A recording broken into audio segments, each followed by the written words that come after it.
Hi friends, welcome back to my channel. Interesting వీడియోల కోసం నా ఛానల్ను సబ్స్క్రైబ్ చేసుకోండి. స్క్రీన్ పై ఆమె కనబడితే చాలు కుర్రకారు గుండెల్లో వైబ్రేషన్ మొదలవ్వాలి.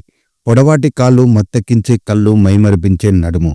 తెలుగు తెరకు వచ్చిన అతి కొద్ది కాలంలోనే యూత్ ఐకాన్గా మారి స్టార్ హీరోలందరితో ఆడిపాడి ఆ తర్వాత బాలీవుడ్లో కూడా తన ముద్ర వేసిన అరుదైన హీరోయిన్ మన గోవా బ్యూటీ ఇలియానా.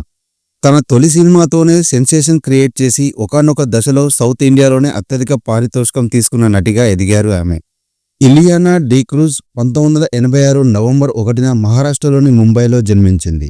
అయితే ఆమె బాల్యమంతా గోవాలోని పారాలో గడిచింది. అందుకే ఆమెను ముద్దుగా గోవా బ్యూటీ అని పిలుస్తారు.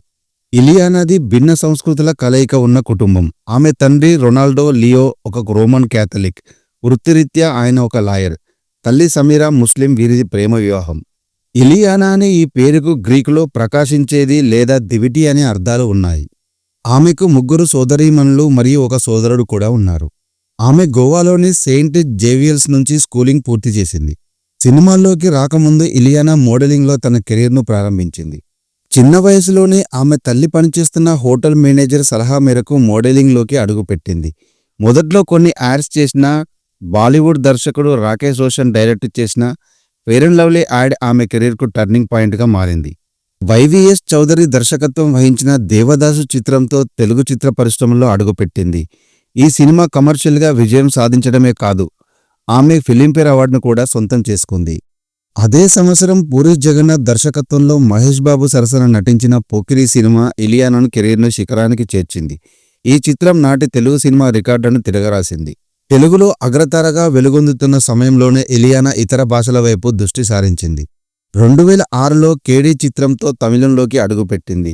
2012లో శంకర్ దర్శకత్వం వహించిన 3 ఇడియట్స్ రీమేక్లో నటించి వాణిజ్యపరంగా విజయాన్ని అందుకుంది. 2012లో అనురాగ్ బసు దర్శకత్వంలో వచ్చిన బర్ఫీ చిత్రంతో హిందీ పరిశ్రమలోకి అడుగుపెట్టింది.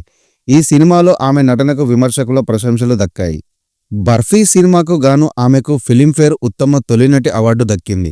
ఆ తర్వాత my Tera, hero, Rustam, ride వంటి హిట్ చిత్రాల్లో నటించి బాలీవుడ్లో కూడా తనకంటూ ఒక స్థానాన్ని సంపాదించుకుంది. ఇలియానా వ్యక్తిగత జీవితం మరియు ప్రేమ వ్యవహారాలు ఎప్పుడూ మీడియా దృష్టిని ఆకర్షించాయి.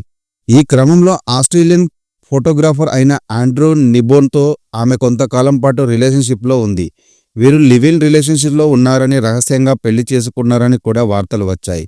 కానీ 2019లో వీరిద్దరూ విడిపోయారు. 2023లో ఇలియానా మైకల్ డోలన్ను వివాహం చేసుకుంది. 2023 ఆగస్టులో వీరికి తమ మొదటి బిడ్డకు జన్మనిచ్చారు. ఇలియానా తన సినీ జీవితంలో గ్లామర్తో పాటు కొన్ని వ్యక్తిగత సవాళ్లను కూడా ధైర్యంగా ఎదుర్కొంది. తన కెరీర్లో అత్యంత విజయవంతమైన సమయంలో ఇలియానా బాడీ డిస్ఫార్మిక్ డిజార్డర్ అనే మానసిక ఆరోగ్య సమస్యతో బాధపడుతున్నట్లు బహిరంగంగా ప్రకటించింది. దీని వలన ఆమె తన శరీరాకృతి గురించి ఆత్మవిశ్వాసాన్ని కోల్పోయింది.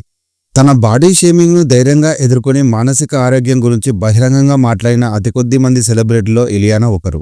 2000 దశకం చివర్లో ఇలియానా తన ప్రత్యేకమైన రూపురేఖలతో తెలుగు సినిమాలో గ్లామర్ డోస్ను కొత్త స్థాయికి తీసుకువెళ్ళింది. ట్రెండీ హీరోయిన్గా తనకంటూ ఒక ప్రత్యేకమైన ఫ్యాన్ ఫాలోయింగ్ను సృష్టించుకుంది. దక్షిణ భారతదేశంలో అగ్రస్థానం సాధించిన తర్వాత బాలీవుడ్కు విజయవంతంగా వలస వెళ్లి అక్కడ కూడా మెయిన్ స్ట్రీమ్ చిత్రాల్లో నటించి పాన్ ఇండియా నటిగా తన సామర్థ్యాన్ని నిరూపించుకుంది. ఇలియానా డిక్రూజ్ ముంబైలో పుట్టి గోవాలో పెరిగి తెలుగు తెరకు దొరికిన ఈ అందాల తార తన నవ్వుతో, నటనతో, కళ్ళతో మనందరినీ మాయ చేసింది. సక్సెస్, ఫెయిల్యూర్, వ్యక్తిగత సవాళ్లు, ప్రేమ, పెళ్లి, ఈ ప్రయాణంలో ఆమె ఎక్కడా వెనుకడుగు వేయలేదు. ఈ గోవా బ్యూటీ ప్రయాణం కొత్తగా పరిశ్రమలోకి వచ్చే ఎంతో మందికి స్ఫూర్తిదాయకం. మరిన్ని ఇంట్రెస్టింగ్ వీడియోల కోసం నా ఛానల్ను సబ్స్క్రైబ్ చేసుకోండి.